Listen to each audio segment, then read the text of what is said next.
ایران کے خلاف جارحیت اسرائیل کو مہنگی پڑ گئی۔ تہران نے صہیونی فوج کو میزائلوں کی بارش کر کے چھٹی کا دودھ یاد کروا دیا۔ رات بھر اسرائیلی پناہ کے لیے بھاگتے پھرتے رہے۔ تفصیلات اس رپورٹ میں دیکھیے۔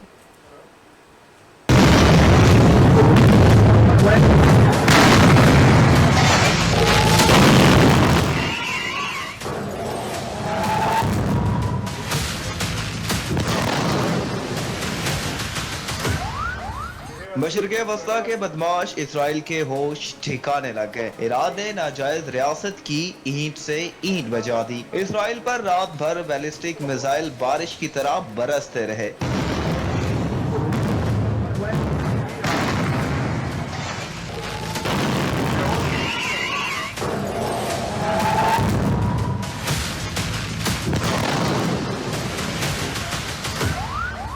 ایران نے صہیونیوں پر 5 مختلف راؤنڈز میں حملے کیے اور 300 سے زائد میزائل فائر کرنے کا دعویٰ کیا۔ 150 کی تصدیق خود اسرائیل نے بھی کر دی۔ جوابی حملوں کے بعد تل ابیب میں ہر طرف تباہی ہی تباہی دکھائی دی۔ کئی عمارتیں زمین بوس ہو گئی۔ متعدد ہلاکتیں اور درجنوں زخمی رپورٹ ہوئے۔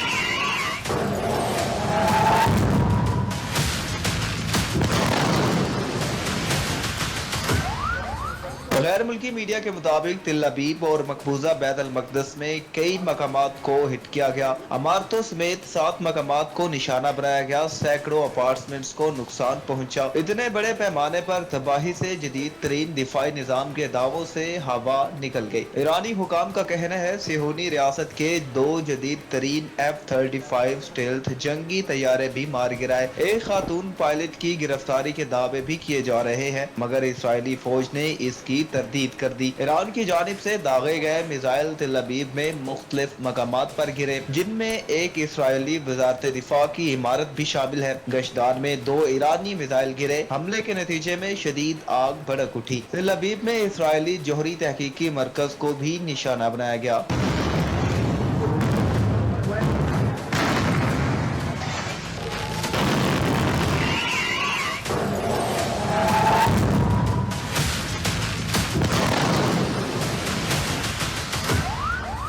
تل ابیب میں خوف کے سائے اتنے گہرے ہیں کہ عوام اسرائیلی وزیر اعظم کو کابینہ اجلاس کے لیے زیر زمین پناہ لینی پڑی۔ ادھر پاسداران انقلاب نے خبردار کر دیا۔ کمانڈر جنرل احمد وحدی نے کہا، اب اسرائیل نتائج بھگتنے کے مراحل میں داخل ہو چکا ہے۔ مجموعی طور پر اسرائیل پر میزائل حملوں میں 150 سے زائد اہداف کامیابی سے نشانہ بنائے گئے۔